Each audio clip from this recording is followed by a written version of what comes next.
Good morning বন্ধুরা, good morning আর নেই, এখন অনেক বেলা হয়ে গেছে। তা অনেক কাজকর্ম সেরেছি আর এখানে বসিয়েছি কচুর লতি, বসিয়েছি কচুর লতি বানাবো। তোমার দাদাভাই নিয়ে এসেছিলো, দুদিন আগে করা হয়নি, ছাড়ানো হয়নি বলে আর রান্না করা হয়নি। তাই কচুর লতিটা কালকে ছাড়িয়ে রেখেছিলাম রাতে, আর এই সেদ্ধ বসিয়েছি আর নুন হলুদ দিয়ে দিয়েছি। যে কচুর লতিতে নুন হলুদ দিয়ে একটু সেদ্ধ করে নেবো, ভাপিয়ে জলটা ফেলে দেবো। হ্যাঁ, কচুর টিফিন তো খাওয়া হয়ে গেছে। ছেলে তো ওর দিদার বাড়ি গেছে, পীর বাড়ি গেছে, তা ওখানে টিফিন খেয়ে নেবে আর আমিও টিফিন খেয়ে নিয়েছি। তোমাদের দাদাভাইও সকালে কাজে বেরিয়ে গেছে, বাইরে মধ্যে টিফিন করে নেবে, আসেনি, বেলাও হয়েছে, আসেনি, খেয়ে নেবে একবার। আর এখানে যে রান্না করব, চিংড়ি মাছ রান্না করবো। এই যে একটু বড় সাইজের চিংড়ি মাছগুলো, চিংড়ি মাছের ঝাল বানাবো। আর এখানে ছোট চিংড়ি মাছগুলো এই যে এটা হচ্ছে যে লতিতে দেবো। হ্যাঁ, আর ছেলে তো লতি খায় না, ছেলের জন্য একটু আলু ভাজবো বলে আলু কেটে যে নুন হলুদ মাখিয়ে রেখেছি। ছেলের জন্য আলু ভাজা করবো আর চিংড়ি মাছের ঝাল করবো আর আমাদের লতি করবো। চল ব্লগটা আজকে থেকে শুরু করছি, আরে এখন থেকে শুরু করছি, এখন থেকে ব্লগটা শুরু করছি। হ্যাঁ, দেখতে থাকো। আজকে তো কী বার? বুধবার। ছায়া ডেলি ব্লগে সবাইকে স্বাগত জানালাম। এখান থেকে ব্লগটা তাহলে শুরু করছি, দেখতে থাকো, নিশ্চয়ই ভালো লাগবে তোমাদের। চলো এখন রাখি, টাটা। চলো বন্ধু, কচুরি লতিটা তো একটু ভাপিয়ে নিয়েছি, এবারে জলটা ঝুড়িতে ঢেলে দিই, জলটা ঝাড়িয়ে নিই। অল্প, বেশি সেদ্ধ করিনি, অল্প করেই সেদ্ধ করে নিয়েছি, বেশি সেদ্ধ করলে আবার গলে যায়। চলো বন্ধুরা, লতিটা তো ঢেলে কড়া ধুয়ে নিলাম, নিয়ে রেখে আলু ভাজাটাকে ভেজে নিই, তারপর লতিটা বানাবো। আলুটা ভেজে তুলে নিই, তারপর লতিটা বানাবো। আলুটা তো নুন হলুদ মাখিয়ে রেখেছিলাম, আর এই যে একটুখানি পেঁয়াজ, দুটো কাঁচা লঙ্কা দিয়ে দিলাম। পেঁয়াজ লঙ্কা দিয়ে একটু ঝাল ঝাল হবে ভাজাটা, আলু ভাজাটা হোক। চলো বন্ধুরা, আলুটা তো ভাজা হয়ে গেছে, নাবিয়ে নিই, নিয়ে লতিটা বসাবো। চলো আলু ভাজা তো তুলে নিয়েছি, নিয়ে এটা লতিটা বসাবো। এখানে কালো জিরে আর শুকনো লঙ্কা দিয়ে দিয়েছি ফোড়নে কালো জিরে শুকনো লঙ্কা দিয়েছি। আর এখানে একটু রসুন ছোটো করে রেখেছি আর পেঁয়াজ কিছু দিয়ে দিলাম। লতিতে না একটু রসুন দিলে ভালো লাগে। আর আমি সর্ষে বাটাটা আজকে দেবো না, এত রোদ গরম, সর্ষে বাটা দেবো না। তারপরে রোদে কাজ করে এই সর্ষে বাটা গ্যাস অম্বল হবে। রোদ উঠেছে, খুব রোদ উঠেছে, ভাদ্র মাসের রোদ তো প্রচণ্ড রোদ। তেমনি জামা কাপড়গুলোকে শুকনো করবো, কাঁচা ধোয়া, পুজোতে দেখতে দেখতে সামনে এসে গেল। সাথে পেঁয়াজটা দিয়ে দিয়েছি, পেঁয়াজ রসুনের মধ্যেই চিংড়ি মাছটা দিয়ে দিলাম, দিয়ে আর লতিটা দেবো। চলো বন্ধুরা, পেঁয়াজ রসুন আর চিংড়ি মাছটা একসাথে ভেজে নিলাম, নিয়ে ওর মধ্যেই লতিটা যে দিয়ে দিলাম, দিয়ে নুন হলুদ দেবো আর একটু জিরের গুঁড়ো দেবো। বললাম তার জেরা সর্ষে বাটা দেবো না, গরমে আর ভালো লাগবে না, সর্ষে বাটা দেবো না। চলো নুন হলুদটা দিয়ে দিই।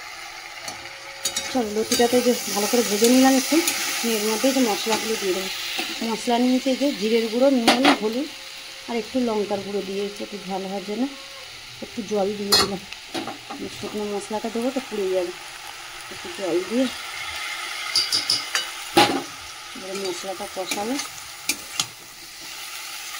কষিয়ে একটু জল দেবো, সামান্য একটু জল দেবো, দিলেই হয়ে যাবে। চলো মশলাটাকে একটু ভালো করে এখন ভেজে নিলাম, কষিয়ে নিলাম, আর অল্প একটুখানি জল দেবো। সেদ্ধ তো হয়েই গেছে লতি, অল্প একটুখানি জল দিয়ে দিলাম, একটু মিষ্টি দেবো নামাবার সময়, তাহলেই হয়ে যাবে। চলো বন্ধুরা, লতি তো হয়ে গেছে, আর একটু মিষ্টি দিয়ে দিলাম, দিয়ে আর নাড়িয়ে দেবো। চলো হয়ে গেছে লতি। চলো বন্ধুরা, লতি তো নাবিয়ে দিই, আর এই যে কড়া ধুয়ে তেলও দিয়েছি, তেল গরম হয়ে গেছে।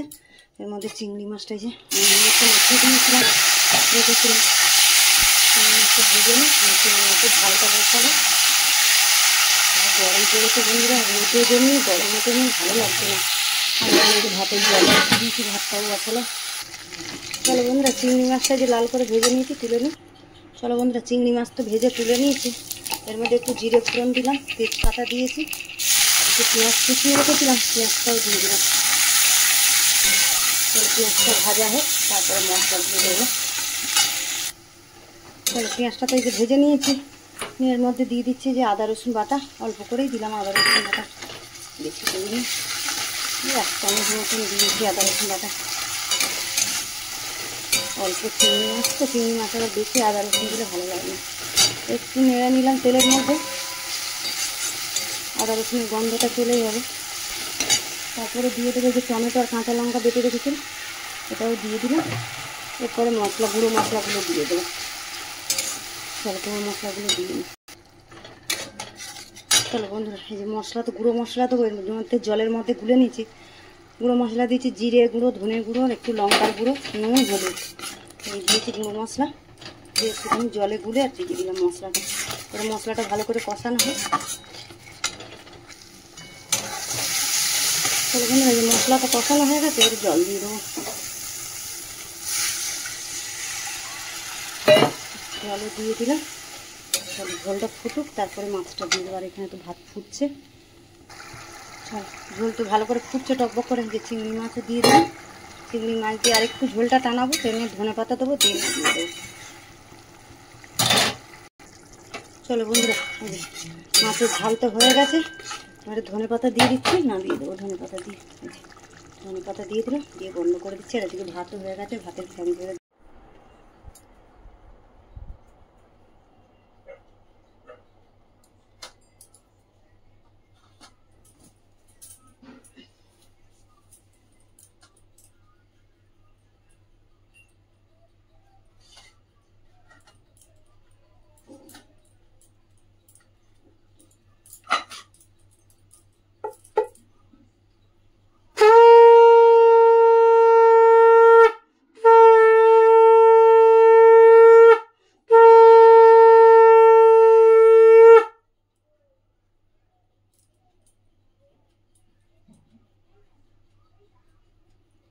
বন্ধুরা।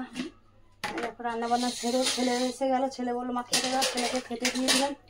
দিয়ে আমি কাজ বাজ গুছিয়ে রান্নাঘর পরিষ্কার টরিষ্কার করে চান করে এই পুজো করলাম।